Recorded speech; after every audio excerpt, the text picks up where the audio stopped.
नमस्कार, आप देख रहे हैं न्यूज 18 स्पेशल। आपके साथ मैं हूं शिप्रा झा। दूसरे फेज के चुनाव से पहले सियासी माहौल पूरी तरह से गरमाया हुआ है। कांग्रेस के घोषणा पत्र को लेकर बीजेपी जिस तरह से हमलावर है, अब कांग्रेस नेता सैम पित्रोदा का अमेरिका के शिकागो से बयान सामने आया है। उन्होंने विरासत टैक्स का जिक्र किया है। उन्होंने बताया कि अमेरिका में विरासत कर लगता है अगर किसी के पास $100 मिलियन की संपत्ति है और जब उसकी मृत्यु हो जाती है तो वो केवल 45% अपने बच्चों को ट्रांसफर कर सकता है, 55% सरकार के पास चली जाती है।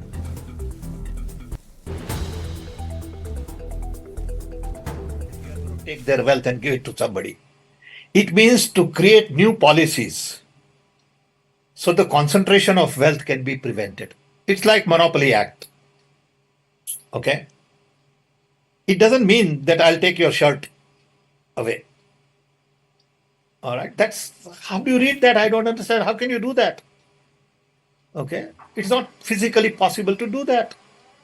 But you can say the future policies would be such that this particular group cannot be into everything. There is a Monopoly Act in America also. You know, we have to make sure that few people become so rich that they begin to run government.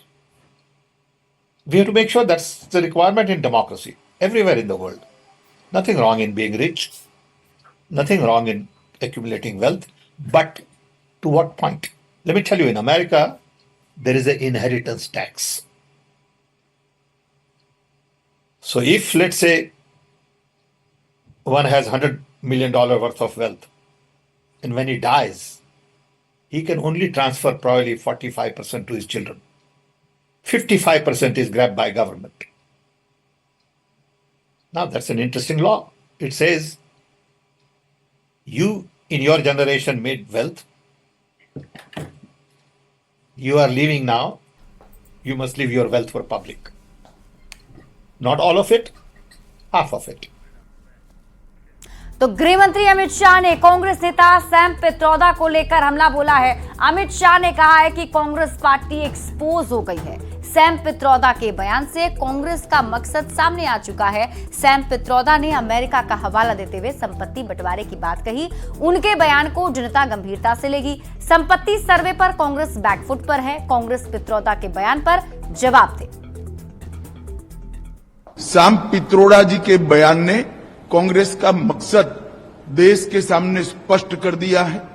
वो देश के जनता की निजी संपत्ति का सर्वे कर निजी संपत्ति को सरकारी खजाने में डालकर जो उन्होंने यूपीए के शासन में तय की थी प्रायोरिटी कि देश के संसाधन पर सबसे पहला अधिकार माइनॉरिटी और उसमें भी मुस्लिम लोगों का है, उस प्रकार से इसका बंटवारा करना चाहती है। मैं मानता हूं कांग्रेस पार्टी या तो अपने मैनिफेस्टो से इस बात को विड्रॉ करे या उन्होंने स्वीकार करना चाहिए कि यही उनका मकसद है। छत्तीसगढ़ के अंबिकापुर में पीएम मोदी ने कांग्रेस पर हमला बोलते हुए कहा है कि आपकी कमाई पर कांग्रेस की नजर है। सैम पित्रोदा के बयान पर पीएम मोदी ने कहा कि कांग्रेस विरासत टैक्स लगाएगी। कांग्रेस की नजर आपके मकान और दुकान पर है।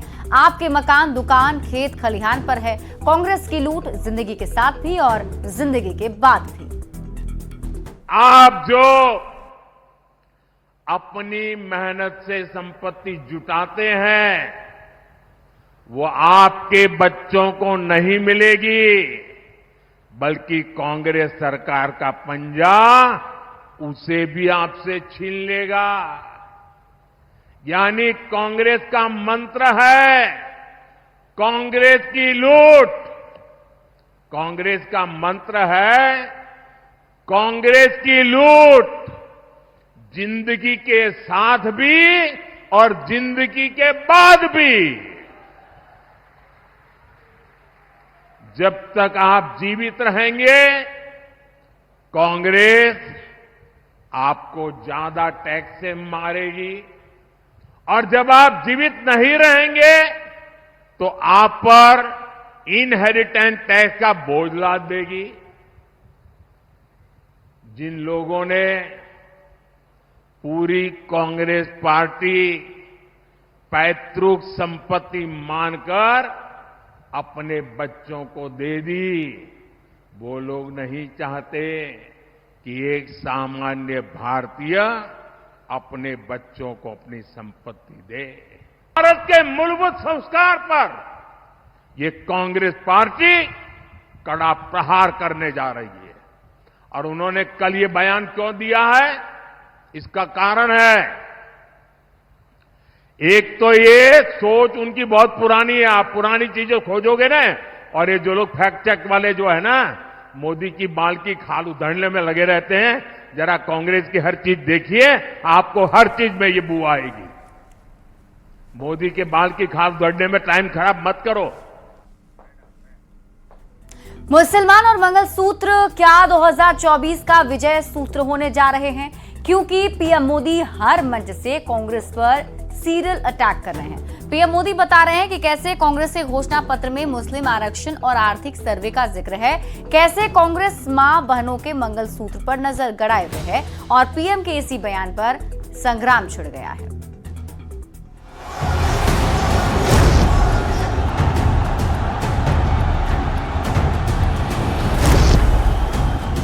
पहले जब उनकी सरकार थी, उन्होंने कहा था कि देश की संपत्ति पर पहला अधिकार मुसलमानों का है। जिसके पास बोलने के लिए कुछ मुद्दे नहीं हैं, तो ऐसी चीजें लाते हैं। दूसरे चरण की लड़ाई मंगलसूत्र पर लौट आई। कांग्रेस पर बीजेपी के सबसे बड़े चेहरे सबसे बड़ा वार कर रहे हैं। जब उनकी सरकार थी, उन्होंने कहा था कि देश की संपत्ति पर पहला अधिकार मुसलमानों का है। पीएम मोदी के भाषणों में कहीं कांग्रेस का घोषणा पत्र सेंट्रिक रहता है, तो कहीं मैनिफेस्टो पर उठाए गए कांग्रेस के मुद्दे। क्योंकि मोदी ने बांसवाड़ा और अलीगढ़ की रैली में जो कहा, उन शब्दों को बहुत गौर से समझने की जरूरत है। मुसलमान का पहला हक मंगलसूत्र तक बचने नहीं देंगे। 2 मकान हुए तो दूसरा सरकार छीन लेगी। पीएम मोदी ने अर्बन नक्सल का नाम भी लिया और ये भी कहा कि कांग्रेस की सरकार बनी तो आपकी संपत्ति को सरकार कब्जे में लेकर बांट देगी, और बांटेगी किसमें? घुसपैठियों के बीच। मोदी ने अपनी रैली के दौरान एक बार फिर कहा कि कांग्रेस की बुरी नजर शस्त्रधीन पर है, माताओं के मंगलसूत्र पर है, और तो और कांग्रेस के घोषणा पत्र में आर्थिक सर्वे का जिक्र है, जिसके तहत लोगों के घरों का एक्सरे करेगी और संपत्ति ले लेगी। उन्होंने मैनिफेस्टो में तो लिखा है कि आपकी संपत्ति का सर्वे करेंगे। हमारी माताओं बहनों के पास जो स्त्री धन होता है, जो मंगलसूत्र होता है, उसका सर्वे करेंगे। और फिर उनके एक नेता ने तो भाषण में कहा, एक्सरे किया जाएगा, एक्सरे किया जाएगा। मतलब आपके घर में अगर बाजरे के अंदर डिब्बे में भी कुछ रखा है, तो वो भी एक्सरे करके खोजा जाएगा। पीएम मोदी ने कहा कि जब वो ऐसी बातें करते हैं और कांग्रेस की घोषणा पत्र पर सवाल उठाने पर विपक्षी गठबंधन मोदी को गाली देने लगता है। कांग्रेस की इस वोट बैंक की राजनीति, तुष्टीकरण की राजनीति का पर्दाफाश किया था। इससे कांग्रेस और उसको सिस्टम में उनको इतनी मिर्ची लगी है, इतनी मिर्ची लगी है कि वो हर तरफ गालियां देने में टूट पड़े। जो आए वो मोदी को गाली दे रहा है। पीएम ने कांग्रेस पर आरोप लगाया कि वो संविधान के खिलाफ जाकर SC/ST आरक्षण में सेंधमारी करके मुसलमानों को आरक्षण देने की कोशिश कर रही है। आरक्षण का जो हक बाबा साहब ने दलित, पिछड़ों और आदिवासियों को दिया, कांग्रेस और इंडिया अलायंस वाले उसे मजहब के आधार पर मुसलमानों को देना चाहते थे। मैं कांग्रेस को पूछना चाहता हूं, क्या कांग्रेस ऐलान करेगी कि संविधान में दलितों, पिछड़ों के आरक्षण को, आदिवासियों के आरक्षण को कम करके वो इसे मुसलमानों को नहीं बांटेंगे। जरा वह देश की जनता को वादा करो। सवाल है कि चुनाव में हिंदू मुसलमान की जरूरत क्यों पड़ी? इसके कारण बहुत स्पष्ट है। कांग्रेस और बीजेपी सांप्रदायिक ध्रुवीकरण और मुसलमानों के तुष्टीकरण पर आकर ही टिकती है, लेकिन बीजेपी के हिंदुत्व वाली पिच पर कांग्रेस क्लीन बोल्ड ही हो जाती है। प्रधानमंत्री नरेंद्र मोदी जैसे कद्दावर राजनेता इसे बखूबी समझते हैं और जब भी मुसलमान कहते हैं, विपक्ष के नेता तिलमिला जाते हैं। Bureau report, news 18। लोकसभा चुनाव के दूसरे चरण में कटिहार में चुनाव होना है, जिसे लेकर प्रशासन के साथ साथ सामाजिक संस्था भी काफी एक्टिव है। दिव्यांगों ने मानव श्रृंखला बनाकर वोटर्स को वोट करने के लिए प्रेरित किया है। दिव्यांगजनों से बातचीत की है संवाददाता सुब्रत गुहा ने। लोकतंत्र के महापर्व में मतदान प्रतिशत को बढ़ाने के लिए कई तरह से पहल हो रहा है। कटिहार के एक नया पहल के बारे में आपको दिखा रहे हैं। ये दिव्यांगजन हैं और ये मानव श्रृंखला के माध्यम से मतदाताओं को जागरूक कर रहे हैं। निश्चित तौर पर एक नया पहल है, आपको दिखाते हैं। बड़ी संख्या में दिव्यांगजन कटिहार के शहीद चौक गांधी जी के प्रतिमा के सामने पहुंचे और इस तरह से ह्यूमन चेन बनाकर मतदाताओं को जागरूक कर रहे हैं। 26 अप्रैल को दूसरे चरण में कटिहार में मतदान होना है और ऐसे में मतदाताओं को जागरूक करने के लिए ये पहल किया जा रहा है। कर्तव्य और अधिकार है, उसको पूरा उपयोग करिए और नहीं तो फिर गलत जनप्रतिनिधि चुना जाएगा। गलत है आपका, अगर एक वोट से अगर चूक जाइएगा तो फिर दिक्कत हो जाएगा। इसलिए घर पर बैठना नहीं है, पहले आप मतदान करिए फिर जलपान करिए। मतदाता जागरूकता अभियान चला रहे हैं, इसलिए हम लोग आज यहाँ पर धरना रखे हैं कि वोट जितना से जितना संख्या में हो उतना गिराए तो अच्छा है।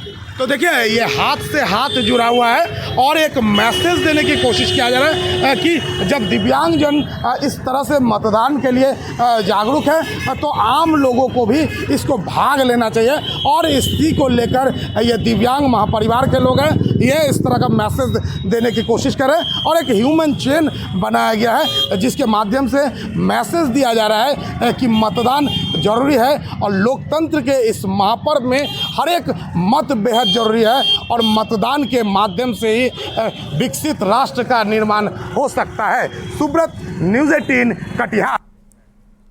पहले चरण की वोटिंग में लोगों का उत्साह फीका रहा, जिससे सबक लेकर पटना जिला प्रशासन ने वोटिंग प्रतिशत